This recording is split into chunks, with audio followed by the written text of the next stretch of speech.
Lewis Hamilton didn't just leave the Japanese Grand Prix with a disappointing result, he left the entire F1 world stunned. What he revealed after the race has exposed a deep-rooted flaw inside Ferrari's garage. This isn't a driver making excuses, this is a 7-time world champion calling out his own team, mid-season.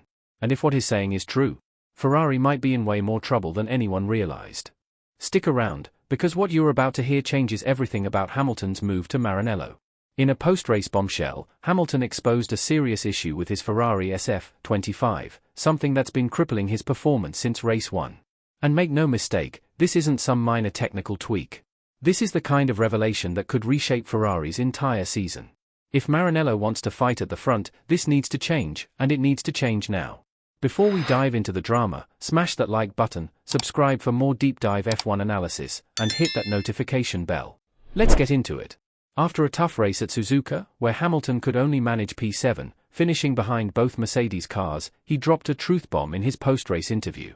Hamilton openly admitted that there's a key element of his SF25 that's been underperforming all season. It's only affecting his side of the garage.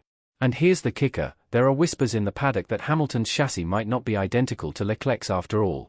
While teams never admit to running slightly different spec components between drivers, especially early in the season, it wouldn't be the first time we've seen quiet A or B testing. Some analysts believe Hamilton could be unknowingly running a slightly heavier or less optimized chassis, a scenario that would explain the consistent pace deficit and raise major questions about internal team priorities at Ferrari. He didn't name the part, likely due to internal team protocols, but his message was loud and clear. With what I had, that's the best result I could get. That's coming from a 7-time world champion. A driver who's made a career out of dragging cars to places they don't belong. And he's telling us straight up, the car won't let him fight. At first, people thought this was just Hamilton getting used to Ferrari, new team, new setup, new environment. Makes sense, right? But this is something deeper. This is mechanical, technical, performance-based. Not about driving style. Not about learning curves. Hamilton's been lagging behind Charles Leclerc in both qualifying and races, except for that wild sprint win in China under very unique conditions. Fans have been scratching their heads.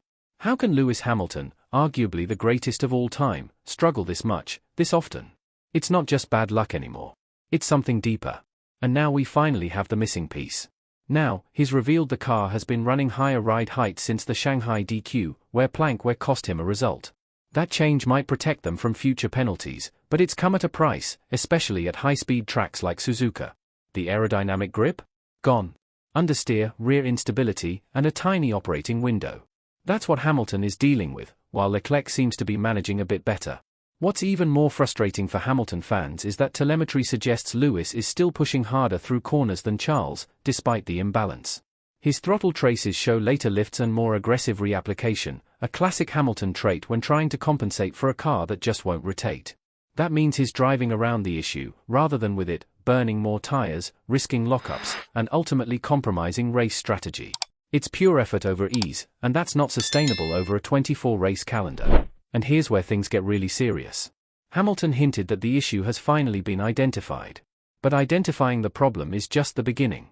Fixing it, testing the fix, and implementing it without causing more issues? That's a whole different ballgame. And the clock is ticking. The next race is right around the corner. There's no time for delays. Hamilton joined Ferrari for one reason, to win. To fight for an 8th world title. But right now? Ferrari's the 4th fastest team on the grid. Behind Red Bull. Behind McLaren. Behind his old team, Mercedes. And he's not sugarcoating it either. He straight up said that Ferrari lacks downforce, estimating a 0.3 to 0.4 second gap to the top teams, a massive difference in a sport where a 10th is huge. If Ferrari doesn't start dropping serious upgrade packages soon, they risk falling even further behind. And here's the twist no one's talking about. Insiders at Ferrari's Maranello HQ reportedly believe the SF25's core concept has already hit its developmental ceiling. That means no matter how many floor tweaks or aero packages they throw at it, they might be polishing a fundamentally limited chassis. If that's true, Hamilton may have joined a team that peaked last season, and now finds itself boxed in by its own design philosophy. Not just in lap times, but in momentum, in confidence, in the championship fight.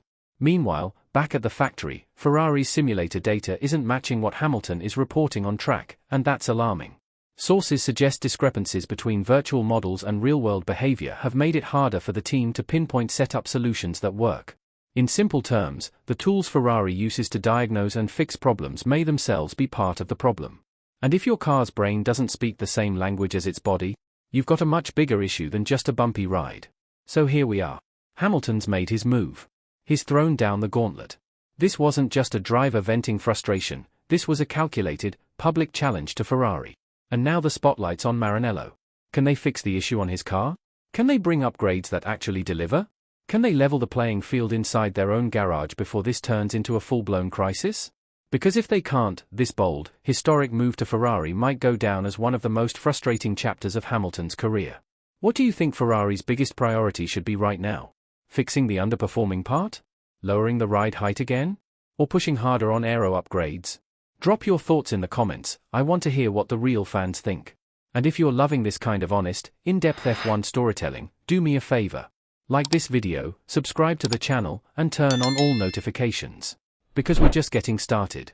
Hamilton's Ferrari journey is becoming one of the most talked about stories of the season, and it's just getting started. So hit that subscribe button, because every race from now on might rewrite history, or break it. Thanks for watching, legends, and I'll catch you in the next lap.